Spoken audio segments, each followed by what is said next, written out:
Isn't it crazy that in 2018 we are getting an Aquaman movie? Like, this is really crazy. Like, this comic book movie revolution that has happened over the past 10 years, I would have never predicted that in 2018 we would have been getting an Aquaman movie starring Jason Momoa, but here we are.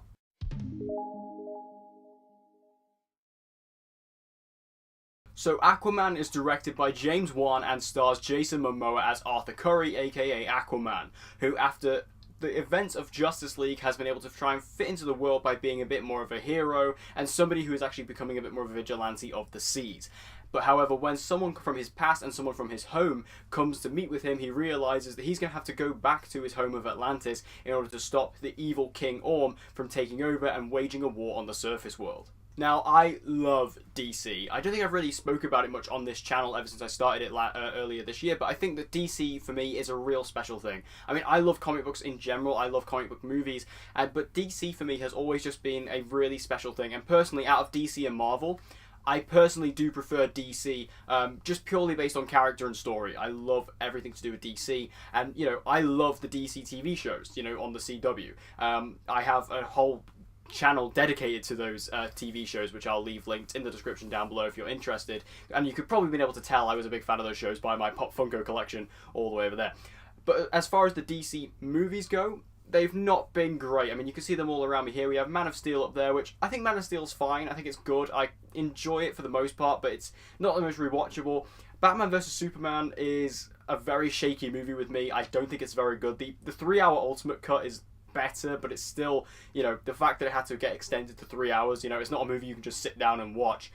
Suicide Squad is not good at all, but personally I do kind of enjoy Suicide Squad. Wonder Woman is really good up until the third act, and then Justice League is a mess. So the DC films, not exactly great, but I really had hope in Aquaman. I really thought, you know, James Wan, fantastic director. I did like Aquaman in Justice League. I think this is going to be a fantastic film, and the trailers really sold me on it. Did the movie live up to those expectations? Not quite.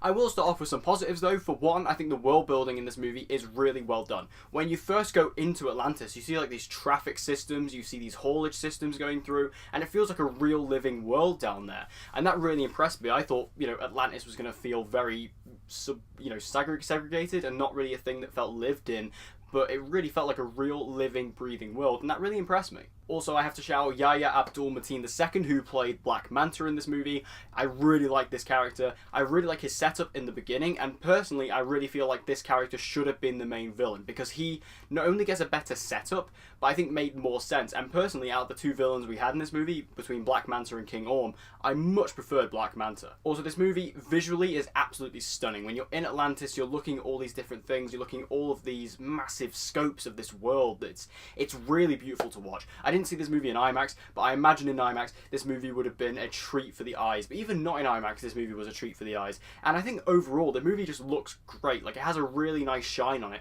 You know, even when you're not in Atlantis, even if you're just on the surface, you really get to see that the camera and the lighting, the visuals, the color grading, it just has this really nice shine to it, and it makes it really appealing to watch. And also, I think the movie's shot really well. I think James Wan did a really good job of directing this film, especially in the fight scenes. Like, the way the camera moves and swishes around, very smooth, very liquidy, if that makes sense, which is very appropriate for this movie. It just came across very smooth, very sleek, and I really enjoyed the camera work here. And the standout performance of this movie by far was Nicole Kidman as Queen Atlanna. I thought she was absolutely beautiful in this movie. She came across very innocent, but also very regal and very authoritative, which made sense, obviously, to the fact she is the Queen of Atlantis. But she was very well cast, and I thought she was an excellent character in this movie. Easily my personal favourite character in the movie.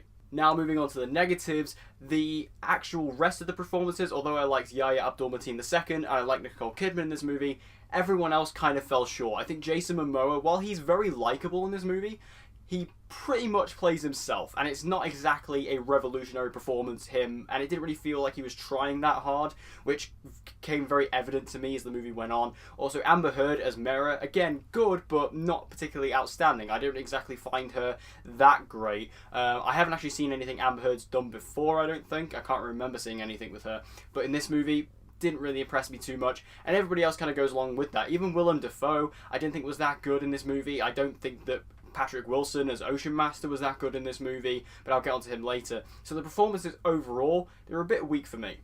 Also, the script in this film is really basic. I think a lot of the dialogue is not only cheesy, but just kind of bad. Like, it just kind of comes across as, you know, there was a couple of instances in this movie where I heard a line and I'd be like, could they not have done something better than that? Like, could they not have done something a bit more clever than that instead of just doing like the most simple evil bad guy line? Especially when it comes to the villains, the dialogue is terrible in this movie, and I just felt like overall there could have been so much better dialogue here for a lot more of the stakes going on in this film. And the story just didn't really do it for me. I think the story just came across as very cliche. It was very basic. You know, you just had this villain who... It's very almost kind of reminiscent of Black Panther, but nowhere near as good. Where it's kind of just like, oh yeah, well you have this guy, he's related to the main character, he's trying to take over, blah blah blah. It's kind of similar, not to the same, like, you know, the character of Ocean Master doesn't have the same motivation that, you know, Killmonger had, but it's still very reminiscent in a basic sense, and that's how this movie comes across to me in its story. Basic. And speaking of Ocean Master, I found him a weak villain. Like I say, I would have much preferred Black Man to be the villain. I think he had a lot more believable motivation. I think he had a lot more of a real threat to him. Whereas Ocean Master just kind of came across as this guy who was just evil for no reason. Whereas Black Manta, his villainous turn, even though he was already kind of a bad guy, he wasn't like this evil over-the-top villain. But when he becomes a villain, you understand why, and you understand why he hates Arthur. I didn't really get that with Ocean Master. Also, this movie has a massive tonal issue, in my opinion. The tone is all over the place. It's just, it tries to be this really fun, brash adventure film, and then it tries to be a comedy at one point. There's a particular part in the movie that stood out to me, which is when, as soon as Arthur and Mera jump out of the plane that you saw in the trailer, and they land in the Sahara Desert, that movie, it's like there's like a change in the music or something. There isn't even any music in the scene, and that's how very obvious it is. There's just like this change in the air, where the movie went from fun adventure comedy to flat out comedy, and it didn't work, and just the humour for me didn't land. There isn't a single joke in this movie I laughed at, and you know, it's clearly, obviously humour is very subjective, and it did work for a lot of people. A lot of people in my screen who was watching this movie were laughing at the jokes, but me personally, didn't land at all. And I think the biggest problem with this movie is that Atlantis just didn't translate well into live action form. And I have to say, I really admire their attempt, because out of all the DC characters, you know, to do a live action film for, Aquaman is probably one of the most difficult ones you could have done. And I know that's why James Wan chose this project. He got the choice of either doing The Flash or Aquaman, and he went with Aquaman because it was going to be a more difficult project. And like I say, I admire their attempt, because this was such a difficult thing to do. And for me, even though it was incredibly difficult, I do admire what they did here. It just still didn't quite work, and I feel like Atlantis as a concept is maybe something that's a bit too far to translate to live action, especially because a particular moment in this film when you're in the Colosseum of Atlantis and there's an octopus playing the drums, you've lost me. Overall, Aquaman was immensely disappointing for me. I went into this movie really excited about it. I wanted to love this movie. I thought I would love this movie. I loved the trailers. I was like, yes, let's go. I'm ready for this. James Wan, take me on this adventure.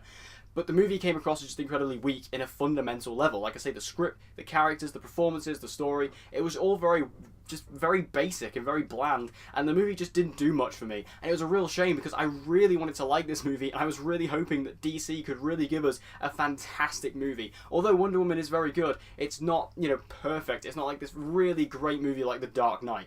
And I really wanted Aquaman to come close to that. And I know it's very subjective. I know a lot of people love this movie. I know a lot of people are really enjoying it.